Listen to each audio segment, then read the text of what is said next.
And now to introduce the commencement speaker, I call forward Dr. Tom Bengston, Professor Emeritus of Mathematics.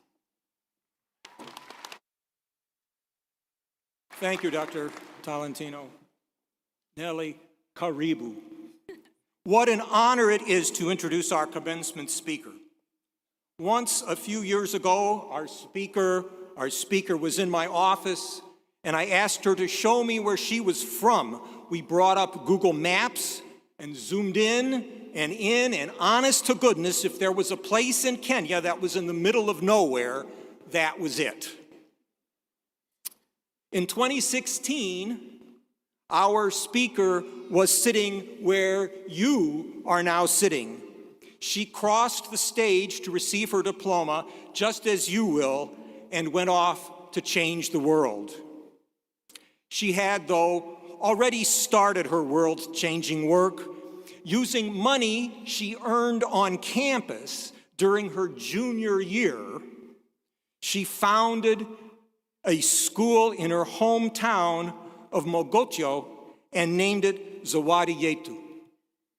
In 2019, she and her partner, Tyler Cinnamon, used that school as a jumping-off point and started TechLit Africa.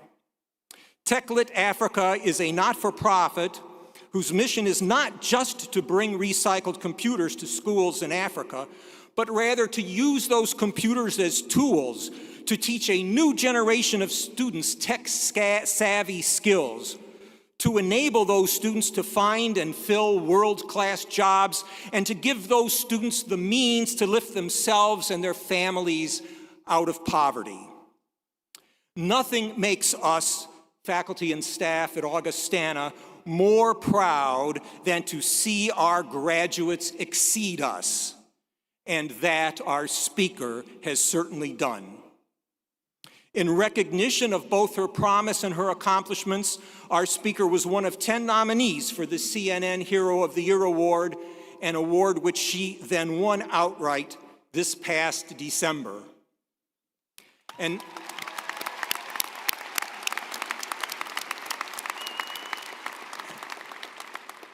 now I'm going to go a little bit off script. Karibu, I hope you all, could you all say that with me? It's Swahili for welcome. Karibu. So we'll try it again. We'll do it a couple more times so we get the hang of it. Karibu Nelly. Let's try that. Karibu Nelly. Oh, that's getting there. You're getting there. Pretend you're at a church where they say amen a lot, okay? Karibu Nelly. Once more. Karibu Nelly. Nelly Cheboi. Nelly Cheboi.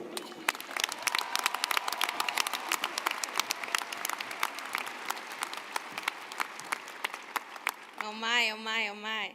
What a win for the math department today, right? Sophia is here. I was a math major in computer science. Dr. Bengston is here. Come on, let's hear for the math majors. Come on. Yeah, math is cool. Okay. You're already graduating, doesn't matter. Anyway,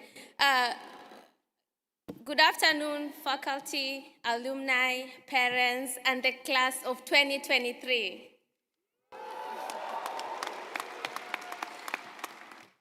It's pretty surreal to be standing here today and delivering a commencement address. I was sitting where you were only 7 years ago. I was scared to graduate. I loved school and I never wanted to leave. I even considered doing a master's program so I could postpone going out into the real world. But I'm doing okay.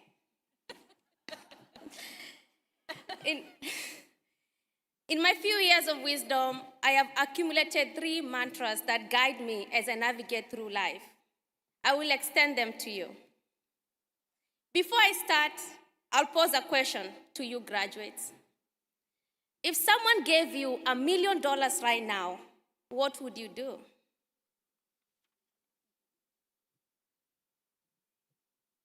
And no, I don't have $1 million to give you. I could use $1 million myself. I used to ask myself that question a lot. As a kid, it gave me a lot of comfort.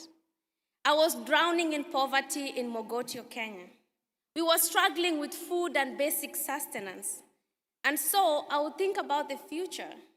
I would think how, as I got older and I have money, I could build a big kitchen to feed everyone in my community.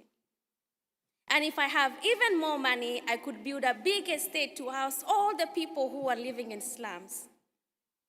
How kids could just be kids, not have to worry about their next meal, their health, or missing out of school because their family could not afford tuition. Even though my life was really sad, the possibility of rewriting my childhood gave me so much hope and joy. I studied really hard in school too because I believed if I got good grades, I had a better chance of realizing my dreams.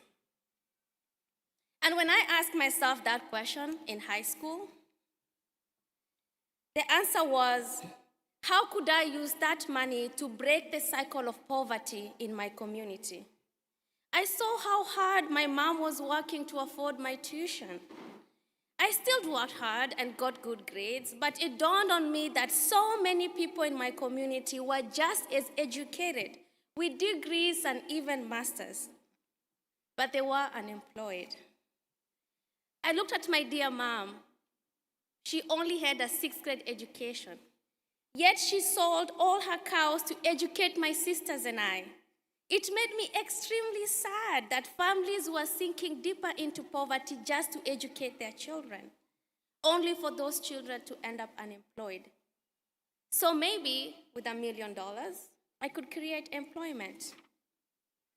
I asked myself that when I was a junior software engineer working really hard to climb the corporate ladder. I thought if I became a top executive and had all the influence and money, what would I do? And the answer was, I will donate to an organization that is working to sustainably fix poverty. An organization that understands all the systemic issues at play that make it really hard to make it in rural Kenya. And as I was pondering, I learned about companies outsourcing their IT to countries all over the world. I learned about all the computers going to waste in the corporate world. Computers that could be used to train a pipeline of remote workers and create a lot of opportunities for rural Africans to make a living. I thought about people in my community working remotely as software engineers for Google. Just thinking about all the possibility made me so warm and fuzzy that I decided to leave my corporate job and start TechLit Africa. That question gives you the framework to find out what you really care about. If you had all the money in the world, what would you choose to do? If you had nothing to lose, what would you do? To put it simply, why? I ask myself why a lot. Even in the day-to-day, why did I get offended by that? Why did that make me insecure? Why did that make me sad? I ask myself, why, when TechLit gets really hard, when all I want to do is give up, when I'm working really hard and nothing is happening, when I'm already drowning and something even more gut-wrenching happens, I ask myself, why are you not giving up? Then I think about Lady, a 9-year-old who is teaching her mom touch typing. I think about Bowen, a 6th grader who built his own website after only 3 months of our HTML classes. I think about Sami, teaching Python to his classmates in their native language. I think about all those kids, how their stories will be different. And so exhausted, stressed, and overwhelmed, I show up and fight for another day. Asking myself why all the time has made me self-aware, purposeful, and kind. It has given me more energy and drive than anything else. It has made me attuned to my goals, aspiration, and my internal voice. My second mantra is, just start. When I thought about rewriting my childhood and creating more opportunities for the next generation of Kenyan kids, building a school seemed like an obvious decision. So in my junior year of college, I built a school. I thought it would be easy. I thought I would just make a GoFundMe page, start construction, and be done. I was so sure I could raise the funds that I had contractors and started. But then I only raised $300. I was at crossroads. I could, of course, stop, but I couldn't bring myself to. I had to find a way, and I did. Overcoming that became the reference for the things I took on. I gained confidence in my abilities to make things happen and the courage to make bold moves. I started with 4 classrooms, and when I got my first job, I added 3 more classrooms. I loved every little progress I made, so I kept investing in the school. Now it's a 4-storied community center with kids having all the kinds of things I wanted growing up and even more. I first used a computer after high school. Yeah, let's clap, yeah. I'll take the claps. Thank you. Now I lost my track, come on. Okay, let's do this, okay. Now it's a 4-storied community center with kids having all the things I wanted growing up and even more. I first used a computer after high school. They are building websites. I memorized planets. They are having Zoom calls with NASA. I struggled to break into tech. They are growing up with tech. I deserve better, and because of that, they're getting the world. As a founder, I have so many roles: program, marketing, HR, fundraising. Some of them are not even my strong suits. Some of them I have to figure out. So I learn as I go. I forgive myself for the mistakes I make along the way. So whatever it is, just start. Because once you start, you have 2 options: keep going or give up. You are likely to keep going because progress is intoxicating. Lastly, be kind to yourself. It's very easy in the world of social media to compare your life. It's very easy in the world of social media to compare your life to other people. I catch myself doing that all the time. I look at other leaders who seem to have it all figured out, and I feel like I'm not cut out for this. It's a constant struggle. The line between being inspired by them and not comparing myself to them. To look at other people making it and feel like there's something wrong with you. We all have different ambitions, drives, fears, and talents. Everyone's life is as complex as your own. So someone else's journey should not be the yardstick to measure yours. Create your own path. Celebrate the milestones you make along the way, and forgive yourself for the mistakes you make. I was recently in a room of really impressive leaders, the kind that make me feel like I need to do more. Our facilitator gave us a prompt. You are giving a speech and you see the audience making faces. Not you. Okay, write down what comes to your head. We then folded the papers and threw it across the room a couple of times. In groups of 10, we read what was on them. A common theme was, she doesn't know what she's talking about. He's only here because of X. She's just lucky. He then tells us that he has done this exercise in many rooms. Rooms full of executives, politicians, celebrities, and the response is all the same. He then says, we are our biggest bullies. We judge ourselves too harshly from what we say, how we look, the thoughts we have. So be kind to yourself. You are allowed to make mistakes. Be free, try, fail, learn, unlearn, relearn. So as you get out there, live out your purpose.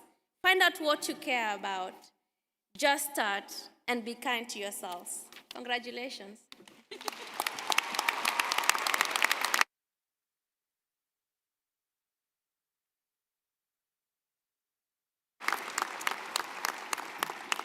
Thank you, Nelly, for everything you do, whether educating children, fighting poverty, inspiring your soon-to-be graduates, or really helping us think about how we can be good to ourselves and to the world. Now, I'm going to turn it to Dr. Tom Bengston, again, to return and present the candidate for the degree of Doctor of Humane Letters.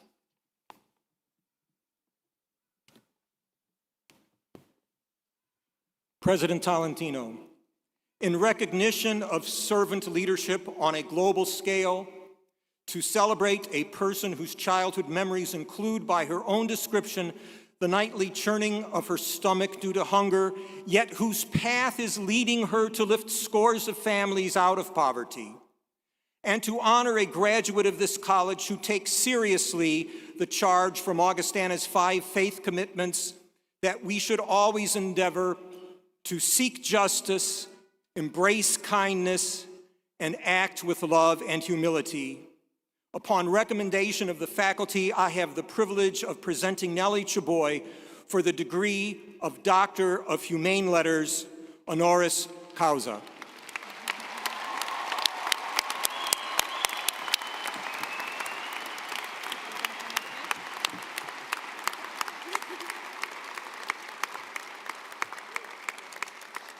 Upon the recommendation of the faculty, and by virtue of the authority vested in me by the Board of Trustees of Augustana College, I confer upon you the honorary degree of Doctor of Humane Letters with all the rights and privileges thereto appertaining. Congratulations, Nelly.